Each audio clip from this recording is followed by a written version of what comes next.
ভয়ংকর এক নারী প্রজন্মের অপেক্ষায় আমরা। ৭৫% উচ্চশিক্ষিত মেয়ে ২৭ থেকে ৩০ বছরেও বিয়েহীন।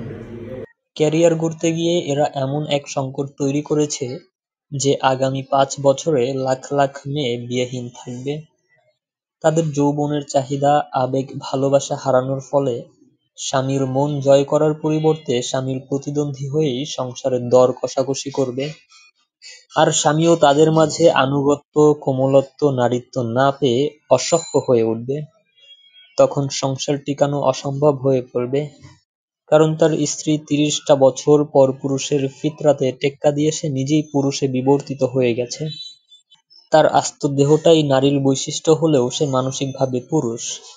স্বামী তাকে দৈহিকভাবে নারী পেলেও সে মেন্টালভাবে পুরুষ।